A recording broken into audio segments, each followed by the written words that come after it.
The drama begins with a young boy called Jae-hoon feeding a mouse to a snake. While the other kids flinch and run away, Jae-hoon watches, unblinking, as it all takes place. We then cut back 10 years ago as a blizzard rages outside. Snow swirls as a woman is dropped off by a payphone by the side of the road. She phones through to her family and informs them she's heading straight home. After hanging up, she hears a child asking for help by the side of the road. Weeping, she points to a car that has crashed by the side of the road. When she goes to check if they need help, she's grabbed from behind and slammed into the car. It seems it was all a big ploy. The child, however, cowers. A week passes and a headless corpse is found by the police. Dubbed the headhunter by the news, this killer has been on the run for the last year and has claimed 18 victims so far. With the public riled up and scared, the president calls for police reform. With the country on high alert, a university professor called Daniel Lee discusses serial killers in class. In particular, he mentions a gene that allows them to conduct a psychopath DNA test. In essence, they can see whether someone is a serial killer before they actually commit any crimes. Lee receives an urgent call though, arriving at the National Assembly to discuss this very same psychopath test. The government is torn between whether to pass this bill or not, eventually splitting the group down the middle. Eventually, the final vote is against this bill being enacted. On the back of this, Daniel Lee arrives for dinner at his friend Han So-jun's house. He greets So-jun's pregnant wife, Ji-yoon, and admits that he hasn't found his little brother yet. As they sit and eat, Daniel Lee comments on what a beautiful home they have. When Ji-yoon heads off to rest, So-jun talks to Daniel about what happened 7 years prior. Something happened regarding a woman called Jennifer, but right now it's not initially clear what. Now we see a family in a camper van with Byzantine wedding scrawled on the front. They're looking for a campsite and eventually receive instructions to get there. Unfortunately, the heavy snowfall has caused issues with the campsite and it's been abandoned. The two kids, Moo-won and Moo-chi, have fun outside playing before eating some sweet potatoes by the fire. The parents, however, head off and are approached by a masked killer. Their mother manages to get away, at least with enough time for the kids to hide under the bed inside the van, while she sacrifices herself to save them. Moo-chi watches in horror from the van as his mother is killed. His brother locks him in the suitcase and hides himself in the same hidden compartment. It's no good, and this killer beats the child down. Thankfully, they're both saved at the last second by police officers arriving on the scene. Officer Park Do-suk rushes to the hospital to check on Moo-chi. He's in a bad state, cowering and in shock. He pleads with the child for help in recognizing the murderer's face as Moo-chi suddenly sees a picture and screams in horror. The police, led by Officer Do-suk, arrive at So-jun's house with a search warrant. The child has accused So-jun of being the headhunter, giving the police reason to investigate. Although the child's word isn't enough to arrest him, So-jun tells his wife, Ji-yoon, to call their lawyer. She contacts Mr. Hwang for help. At first, the search doesn't find anything suspicious. But then, Moo-chi appears and attacks So-jun near his car. In the process, a snowman gets knocked over, revealing a black bag hidden inside. It turns out So-jun really is the headhunter. The news confirms this when police find bodies in his greenhouse. Although So-jun claims he didn't make the snowman, Ji-yoon knows the truth. She even took pictures of him in action. She shows the picture to everyone and reveals the truth: her husband is indeed the killer. Daniel Lee then visits the police station to confront his old friend, So-jun. So-jun admits some painful truths, including how he promised not to hurt Daniel, even though he killed Jennifer. Both Daniel and Ji-yoon are heartbroken as Ji-yoon realizes she never truly knew her husband. Desperate, Ji-yoon gets a gene test done on her unborn baby, and the results aren't good. She wants to end the pregnancy, but it's too late, she's too far along. Around the same time, So-jun is sentenced to death for his crimes. 5 years pass, but So-jun is still alive. While reading the newspaper, he sees an article about Daniel Lee returning to Korea. Meanwhile, Daniel receives a box with a mouse inside, which escapes. It's a clear message from So-jun. We then cut to the boy in the yellow coat, Jae-hoon, whom we saw in the beginning. 5 more years pass, and Jae-hoon kills a rabbit outside. He says he wanted to know if it was pregnant or just gained weight. The other kids at school are scared of him and try to avoid him in the hallway. Jae-hoon is very smart, with an IQ over 160, but he also shows signs of being a psychopath. His father is furious when he finds out about the rabbit and hits Jae-hoon, calling him a disgrace. Back at home, Jae-hoon's behavior gets even worse. He poisons the family fish with ammonia and takes their dog, Choco. His father comes back and realizes what happened, and finds Choco dead in the lake. Overcome with anger, his father beats Jae-hoon. Later, Jae-hoon drags his younger brother, Jae-min, to an open grave and pushes him in. Their mother arrives, furious, and chokes Jae-hoon, telling him he should never have been born and calling him a monster. In a fit of revenge, Jae-hoon kills his entire family. We only see brief moments of this, like his siblings hiding in a wardrobe and a bloodied knife being pulled from their father's chest, but it's clear what happened. We then jump forward 15 years to the present day. Jae-hoon has become a full-fledged serial killer, likely still on the run. We jump to Moo-chi, who is now older and chasing someone. Inside his head, a voice begs him not to kill and he follows the man to the edge of the building. Moo-chi tries to stop him but the man jumps off, ending his own life. Moo-chi, shaken, just sits there, thinking and drinking heavily. The next day, still drunk, Moo-chi shows up at a crime scene and talks to reporters. One of the people watching him on TV is the killer, who takes a sudden interest in Moo-chi after hearing what he says. That same day, Moo-chi visits Seo-jun in prison. The two exchange sharp words, with Seo-jun claiming he can see that Moo-chi doesn't have it in him to kill. It turns out these visits have been happening for a while, and Moo-chi insists the only way for true justice is an eye for an eye. He hints at revenge by threatening to kill Seo-jun's child.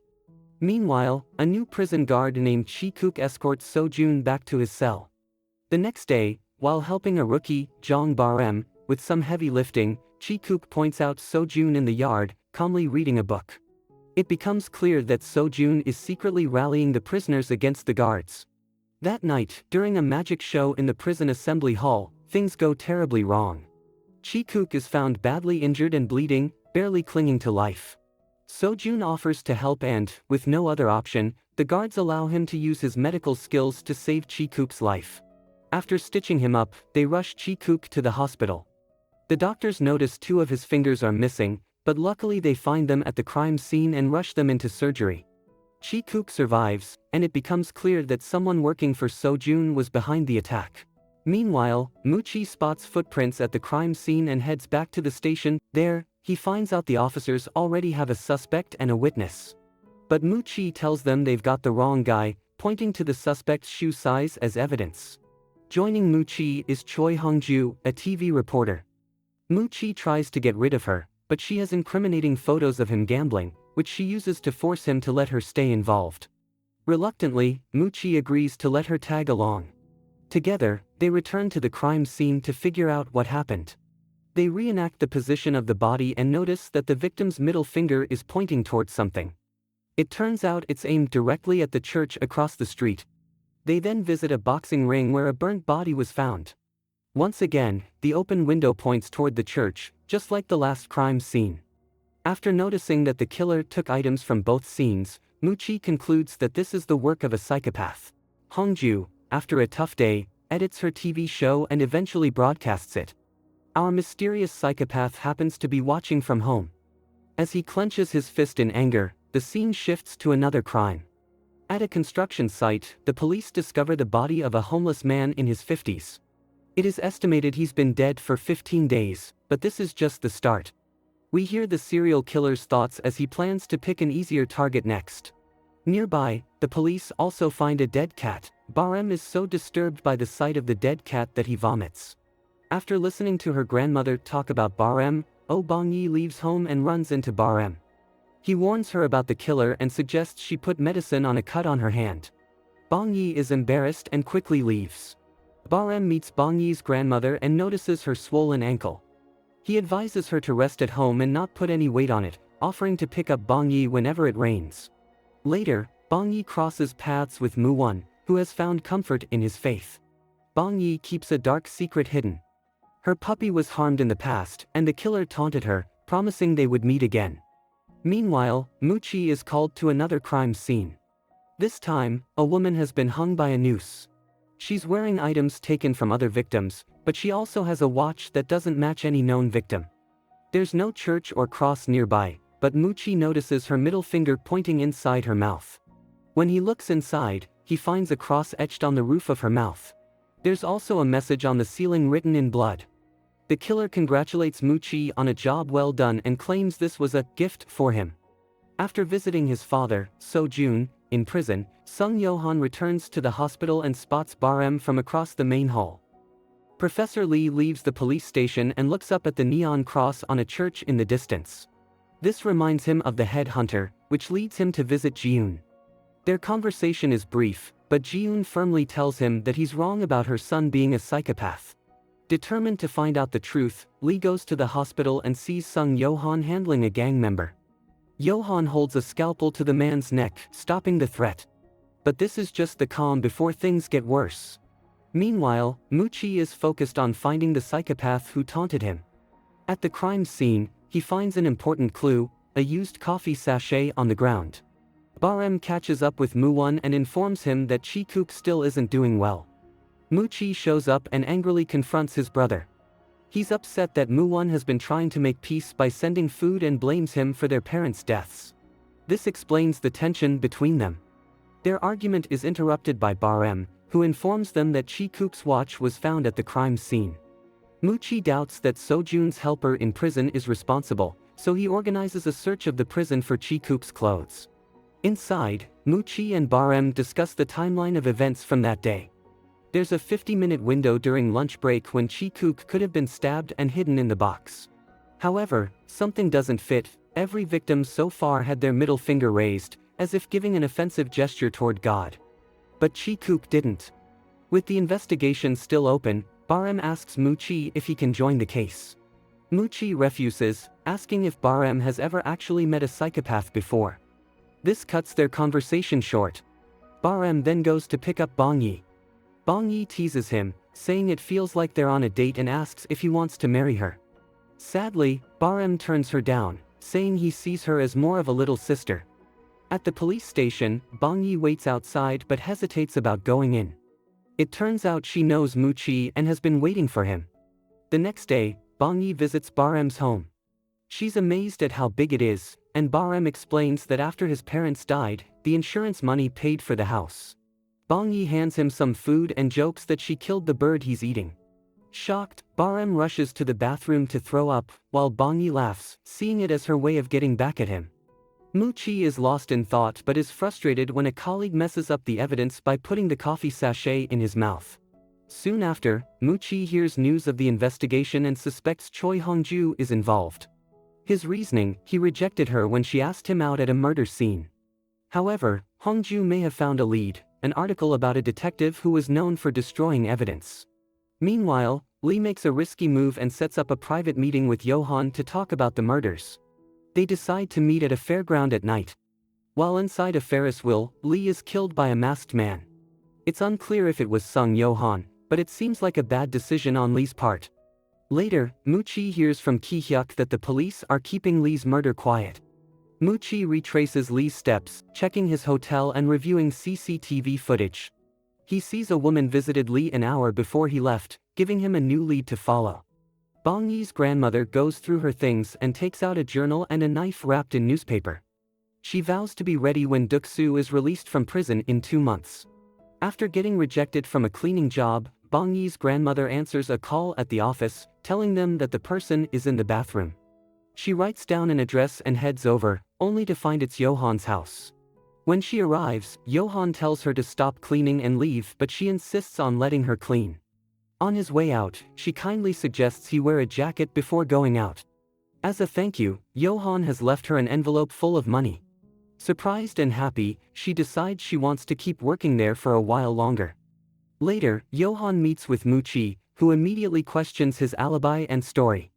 Yo-han says he was with a friend at the time and writes the name Jun-song in Mu-chi's notebook before leaving without giving much more information. Ba Reum's search for Chi-kook's missing finger leads to a shocking discovery: the finger they found doesn't belong to Chi-kook.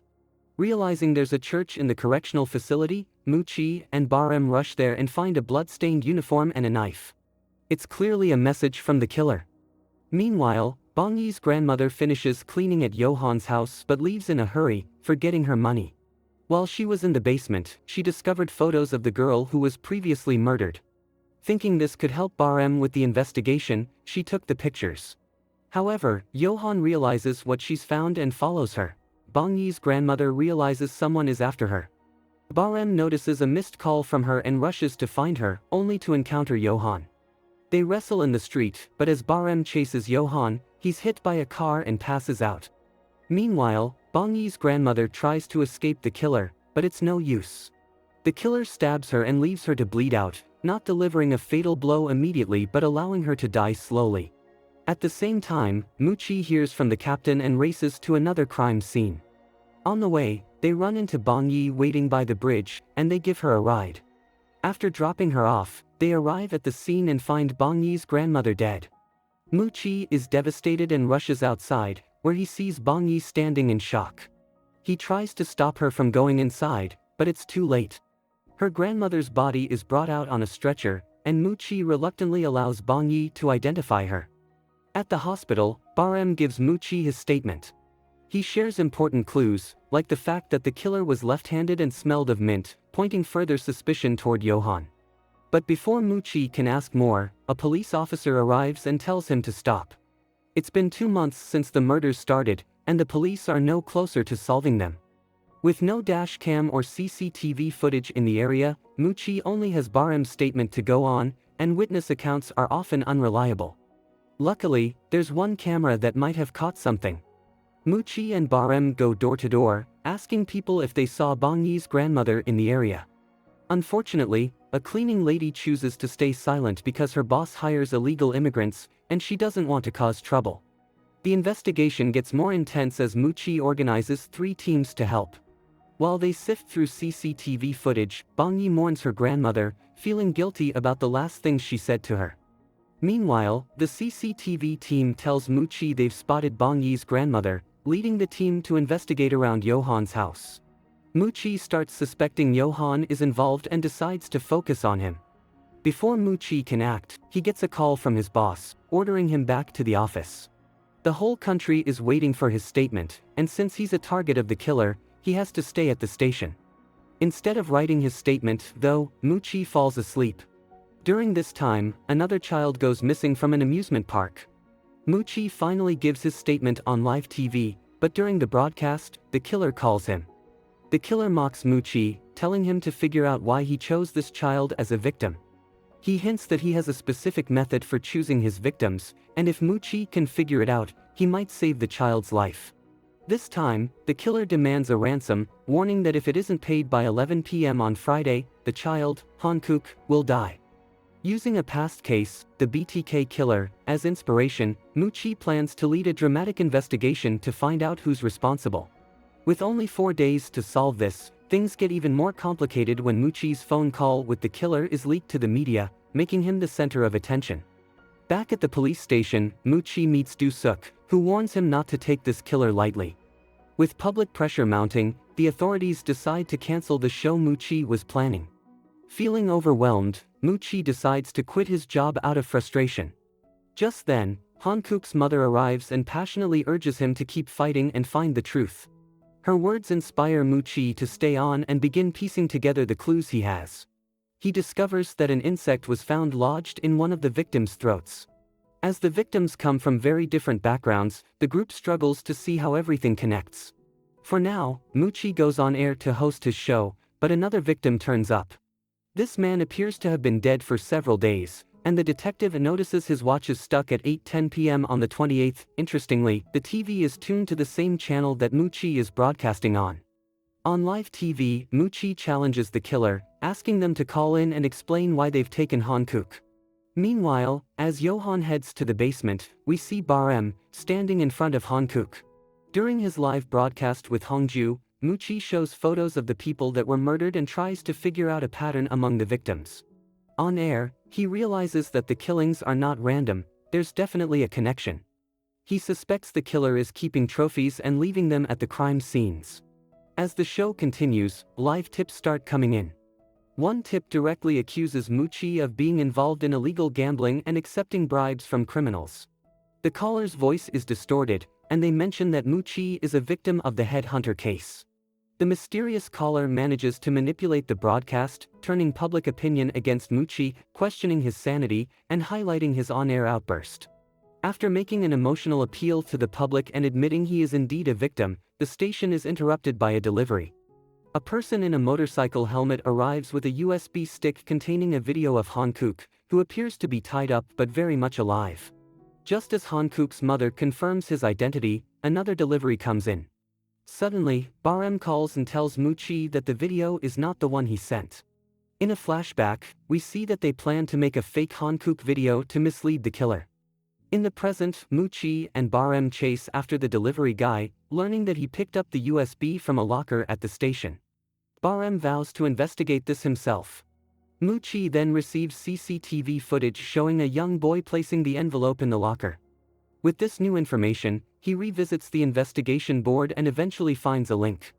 All the victims had their lives exposed to the public or were featured in the news. Unfortunately, news of the fake video scandal leaks out.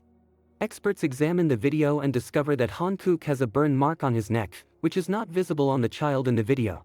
This situation puts the police in a difficult position when the child's father confirms that his son was cast in the role.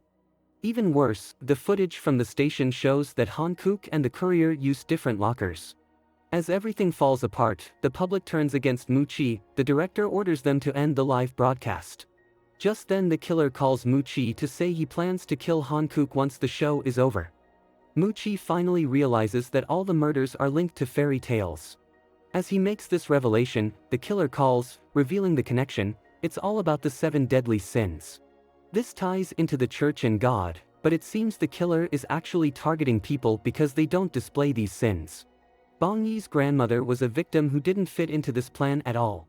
Hankook, however, seems to be chosen because he lacks wrath. But Hankook isn't the real victim, he's just a decoy. The real victim is Muwon. As they show VCR footage, Muwon is seen sitting in front of the killer. Muchi begs Muwon to resent him, hoping it will stop the killer, but his brother refuses. With everyone watching in silence, Muchi drops to his knees and pleads with the killer to stop.